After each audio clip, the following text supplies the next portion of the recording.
test, and I'm going to share some information on the Thunderbird, and hopefully it'll help you if you're designing your own model. Maybe some of the stuff that I'm doing you can incorporate into your model. And if you have any questions or want to do that, I certainly have no problem answering questions if I can.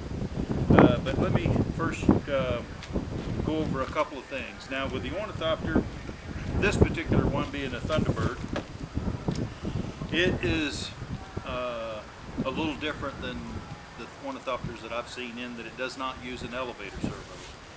And from time to time I'll get an email asking me about this elevator servo-less ornithopter. And so I thought I would share some of the information, and if you go all the way back through the videos, you'll see that I think it was video number 21, update number 21. At that point I stopped using an elevator servo. So I can do that because of the way that I fly it. So you wouldn't fly this like you would probably the average ornithopter. However, if you fly it the way that it was designed to be flown, then number one, you won't miss the elevator, and number two, it's very maneuverable, believe it or not, without the elevator servo. So the difference in the Thunderbird is the fact that in order to go up and down, you control that with a throttle. Turn right and left, you use the right stick or the L one. And the battery on this particular model, on the Thunderbird, the battery is going to go toward the rear. Now I'm using two different batteries depending on what I want to do. If I want long flight time, then I'm going to use the 1800. Now this is a 40C battery, and I try not to buy anything less than a 40C battery, mainly because it works the best. It offers the most power or the most punch. So, but with the battery's going to go near the rear. Now in the previous videos and all the testing, the battery was up here somewhere. But I figured out over time and the testing that the best place for the battery is near the rear. If you notice the logo, the battery sits about a ½ inch in front of the logo. So if I'm using a 1300 milliamp battery, it's going to set right there. If I'm using the 1800 milliamp battery, it's going to set right there. So, and you notice that I have my Velcro, the Velcro strip that I put back here used to come all the way up, but now I just use from about the first mark going back that way, and you can stay about a ½ inch in front of the logo. The 450 size motor is the same kV, it's 4200 kV motor, but the can size is larger, so you have a little more torque. And I've been testing it now for a while, and because I wanted to test it to make sure that it didn't actually wasn't a bad thing. In other words, I could give up a little flight time if I had more performance, and as it turns out, I'm still getting about the same flight time and better performance. So the Hobbywing 40 amp ESC, I am using a low voltage alarm, which is a couple of bucks off of eBay if you shop around, and I set that to 3.6, and so whenever the battery drops at 3.6, then the alarm goes off. And if I'm flying like I normally fly, I have about a minute of flight time after the alarm goes off. Now, with the Thunderbird, I've changed my flying style, and by doing so, I've increased my flight time. With and I guess it would probably be all ornithopters. Whenever you first launch, you're going to be launching at full throttle, 3/4 power to full power. And then with the Thunderbird, you have no elevator. So what you're going to be doing is using the throttle to control your lift. And depending on the conditions, sometimes you get a lot of lift and sometimes it takes a little bit to build a lift. But what I found that actually improves the lift is within 5 to 6 seconds after your launch, start coming back on the throttle. Because what happens is as you're flapping and the model's starting to fly, you're building up airspeed, because that's what's going to help you climb. But more importantly, the rod, the leading edge rod, is flexing, it's bowing. And so by you having a really high flap rate, you're flexing this rod quite a bit because of the inertia going down and up. But what I found is if you start backing off the throttle, and I don't mean a lot, I mean you go to full power, let's say at launch, and after about 6 seconds you start just dropping back about every 15 seconds, pull the throttle back a little bit, and I mean like one click, just very little. So, and as long as it's climbing, then keep pulling back, because eventually you should get to where the model is still climbing, but yet you're at half power. And it's probably climbing just as good at half power as it did when it was at full power. And the reason being, because as you take the flex out of this leading edge, the wing becomes more efficient. So, by throttle management, and make small adjustments with the throttle. If you're going to turn and you're going to make a sharp turn, then add a little power.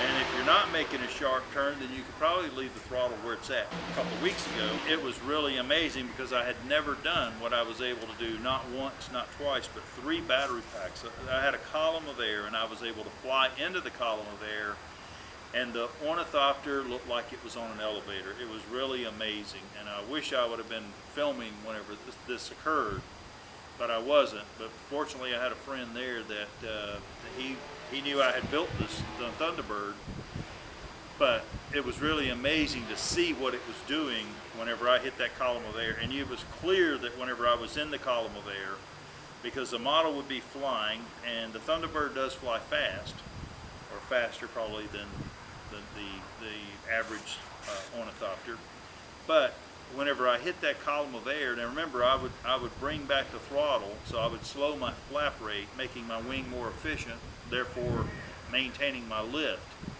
And so I've learned that whenever I take off and I'm up flying, I try to keep the flap rate as slow as I can and still maintain the high altitude.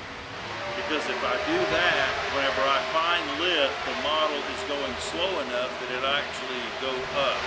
And if I hit that lift at the right angle, the ornithopter literally will stop and just start rising. And it's really amazing to see it, and hopefully I'll be able to shoot some video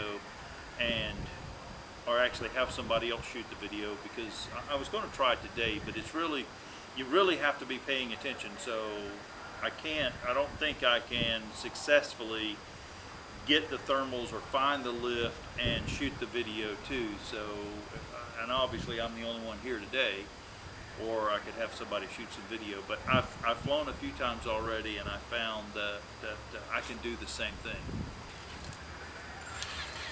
Watching.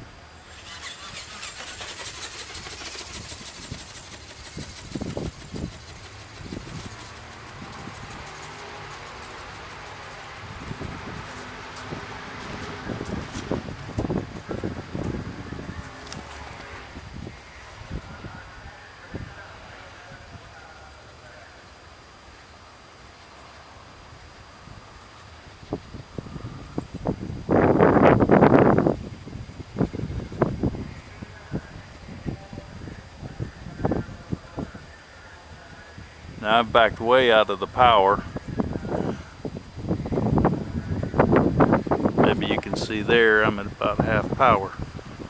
So you don't have to really go very far to find this lift that I'm talking about. And again, I'm in Florida, so maybe my weather patterns are a little different than there are in some other areas. But the fact is that in 2 different locations, 2 different flying fields, I've been able to do the same thing. And again, it's by being very persistent with the stick, with the throttle, and with the steering, and not over controlling the model, because that's probably one of the things that people will do the most, is actually over control the ornithopter. It's not like an airplane where whenever you want to turn, you're going to use all of the movement. With this ornithopter, you're going to use 1/4 of an inch of movement, and then you're going to wait and watch what the model does. And then whenever you figure out that 1/4 of an inch means a whole lot, if you're patient, then it's kind of like riding a horse. You don't just tell the horse where you want to go, you kind of give him a nudge to where you want to go, and he'll get there. Well, same thing with this. But once you figure it out, you can literally make this thing fly anywhere you want to, and by doing so, you get even better at it. So you be patient and use very little control input, and again, once you figure it out, it is amazing at the performance that you get. But it goes back to using the right amount of throttle, or just enough throttle to maintain the altitude, to maintain the so that you're not climbing or descending. And also you want to be careful, because if you get too slow, if you get the flap rate too slow, then the model's going to start bucking. So you're going to start seeing this, and you don't want to see that. Now it's going to be bucking. See the bucking? That's because I've gotten the flap rate too slow. I want you to see that. So now I'm going to increase the flap rate, and see it's going to stop. See, now it stopped the bucking. You want the model just to fly, and as long as it's flying, then you're fine. If you all of a sudden, let's say you're flying and you notice that your performance is starting to drop, the model's not performing like it has in the past, you can check your gearbox, but more than likely you're probably starting to lose the efficiency of the ESC, because I've got literally hundreds of flights on some of my models, and in doing so, I have found that all of a sudden the performance starts dropping off. I mean, to where it doesn't want to climb, or doesn't seem like it wants to climb. And what I found out was it was the ESC. I put a new ESC in, and boy, it flew like a new bird. I mean, literally, the performance changed. Even though you still had full power, you just did not have the performance out of the ESC. So if you, let's say you land and you bind the wings, and the motor has to work really hard, or it tries to flap when it's on the ground because maybe you didn't get all the way out of the throttle, that can damage the ESC. So anytime you have an issue like that, and all of a sudden the model's not flying like it was, it's probably something as simple as having to change out the ESC. But I'm having a lot of fun and really enjoying the Thunderbird, and people are enjoying it as well. And so, but I wanted to share with you the 1800 and the 1300 and the 450 size motor that I'm using. And I will, at the end of this video, put on a little video, a little short, I don't know, 3 or 4 minutes, that shows how I actually modified the motor shaft so that I can use it on the Thunderbird, just in case you wind up getting the same motor that I have, where the 2.3 millimeter shaft is really not as long as it really needs to be in order to use the pinion gear. And if you have any issues with can't find the motor or can't find the pinion gear, send me an email. I'll either send you the link of where I'm getting mine from, or where I found them, or I'll even go look and find them for you. Or I can send one if you order a Thunderbird. Either way, it doesn't matter. I'm glad to help you if I can. And if you're flying a Thunderbird, I hope you're having fun with it. And I guess I'll update again when I have some more information.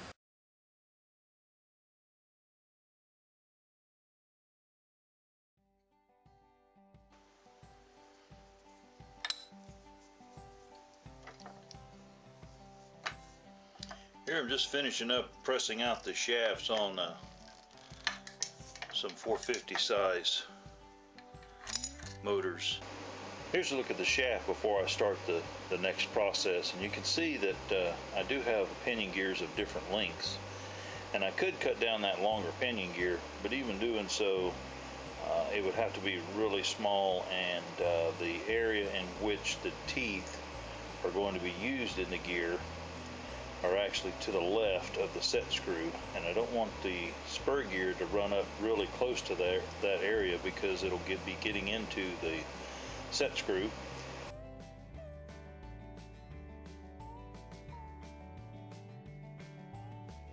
But this takes about 10 minutes to get it roughed down, so I'm not going to make you sit through that. So, but I am going to show you how I go about doing it. And so let me go ahead and continue to rough this down to get it closed.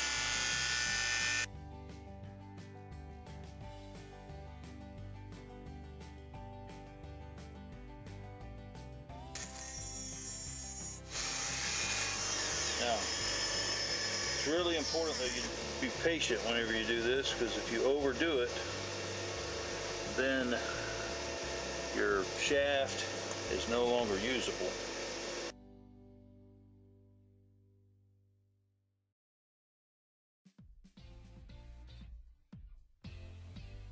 Let's go ahead and reinsert the shaft into the motor bell. And there's a flat on the end of the shaft, and I want to make sure that the flat lines up with the set screw. And then I'm just being very careful to push this down straight.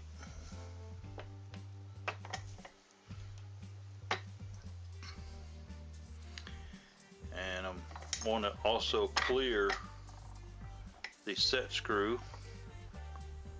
with the flat, but I want the shaft to protrude out as far as possible. So now I have that. I'm going to insert the set screw into the hole here, and once I've done the fit, then I'll be going back and taking the set screws out and using Loctite to secure them. So now I have that set screw in. It is up against the flat. Now I will grab a motor.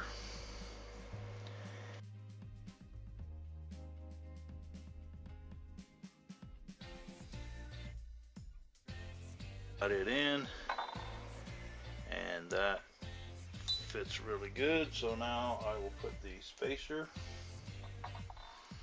on here, which will shim it off of the bearing like that. And sometimes they require two. And then, so we're going to slide the pinion gear on, and we're going to line up the flat with the set screw, which would be just like that. And now I will insert the set screw and check the fit.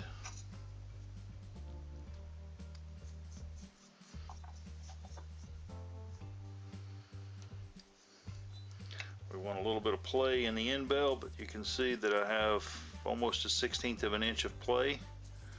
So I'm going to be shimming that play out. And the best way to do that is with an added washer. So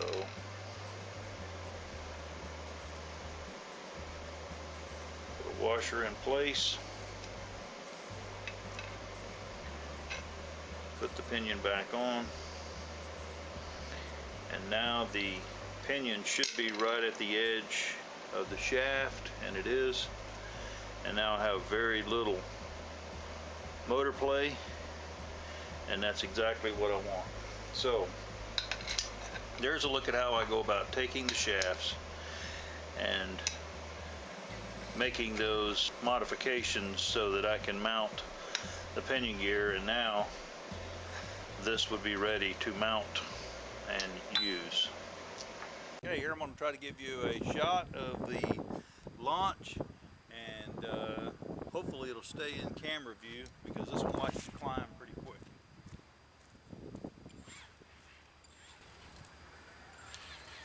Launching.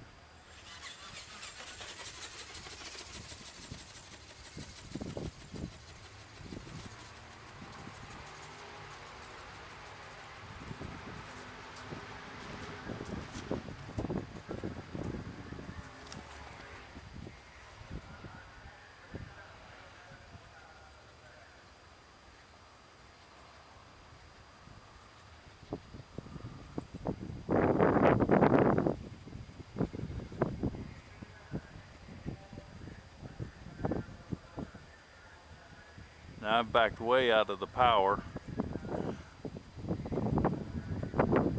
Maybe you can see there I'm at about half power.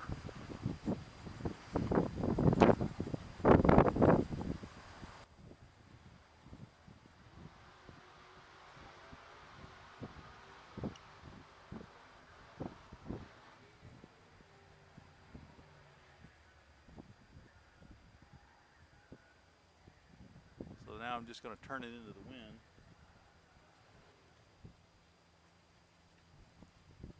And I'm going to see about getting this camera off the tripod, so give me just a minute.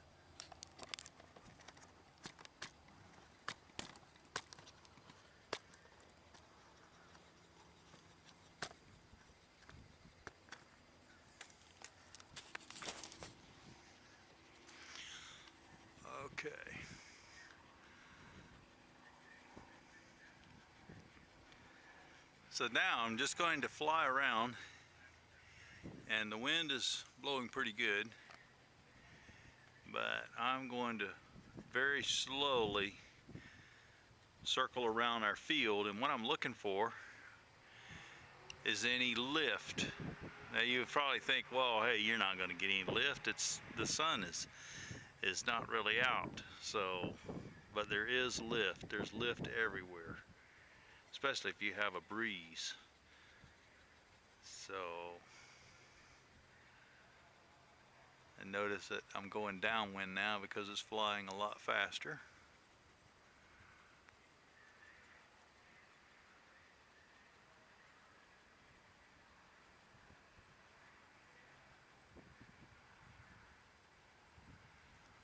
Now so far I've been 236, 238 on the flight time.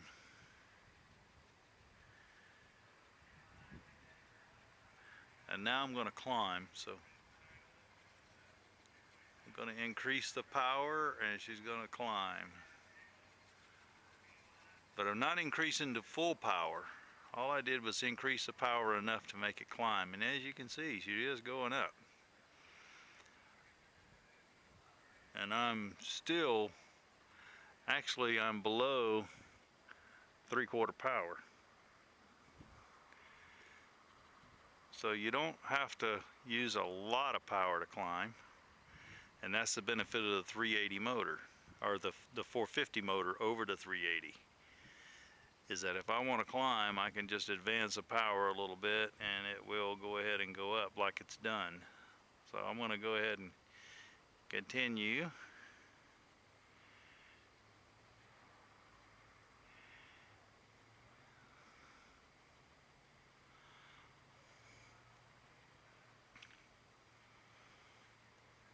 Now, if you haven't figured out yet, I'm doing the video and doing the flying.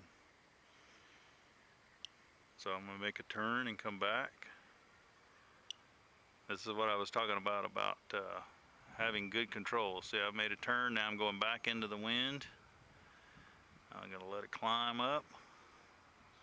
And there we found a little bit of a pocket there, so it's climbing up. Now let's go ahead and slow the flap rate. I'm going to slow the flap rate down because I want to hit glide here. We're going to slow down, slow down, slow down, slow down, and now we just hit glide. So now I'm in a glide. And we're going to come around and head back this way.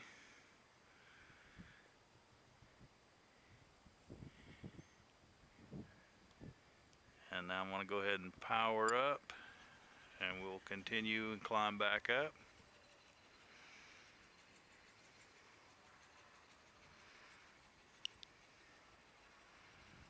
Again, I'm not going full power, not even going 3/4 power. I'm just going just enough power so that I get a positive rate of climb.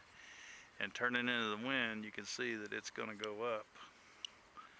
And because I'm not using a lot of power to climb, I'm not losing a lot of my flight time.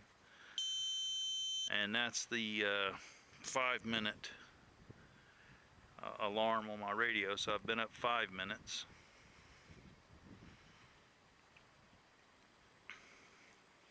So now I'm coming back downwind. Now I'm going to turn and go back upwind, and you can see I'm able to turn pretty sharp.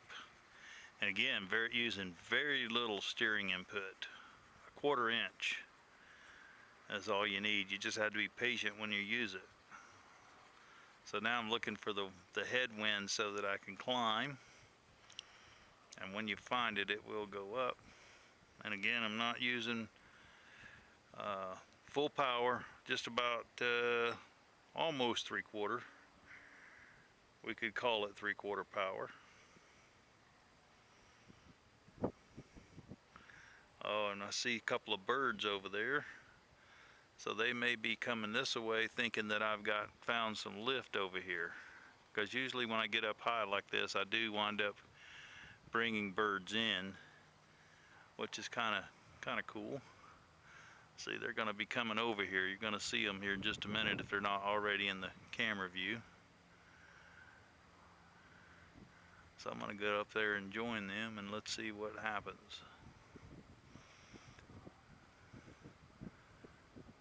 Yep, see, there they are. So now I'm going to go ahead and turn with them. And I'm going to lower my flap rate, because if there's something there, I want to get into it too. I want to be into it. And they're moving, and you can see I am way up there now. But again, I'm not making tight turns, I'm making real big turns.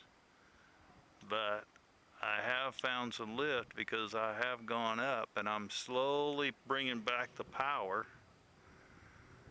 So let me show you my radio. You can see that I am at not just over half power, just over half power. And I'm up there pretty high.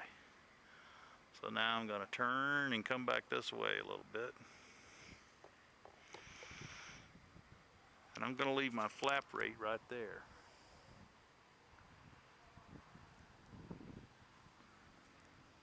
And I apologize for moving the camera, but I had to switch arms. My arm's getting tired. Okay, so those birds have gone. And yet I'm still keeping my altitude up there. And again, I have not messed with my power. I've left the power alone. And now I'm just gonna small movements, and I'm gonna, okay, there's the alarm is going off, and it's at 8:33. I'm not sure if that's going to show up in the radio, but that timer is 8:33 right now. So I'm going to lower my power, and the idea is I'll lower it enough for the alarm to go off, or stop going off, stop making noise. Okay, so let's see. But I want to be flapping fast enough that it does not start bucking. And we can see right now 9:09 on my flight time. Remember, I said I can get consistently 10-minute flights. So, and it looks like I am going to get a 10-minute flight out of this one. So let's see, it's going to be over 10 minutes, so I'm slowly stopping the flap rate here. Now it's going to be bucking. See the bucking? That's because I've gotten the flap rate too slow. I want you to see that. So now I'm going to increase the flap rate, and see it's going to stop. See, now it stopped the bucking. So again, if I slow the flap rate too slow, it'll start bucking like that, and we're going to speed up the flap rate, and now I'm going to land. Now we look at radio. That's 10 minutes and 13, 14, 15, 16 seconds. So that was over a 10-minute flight with the 1800 milliamp battery.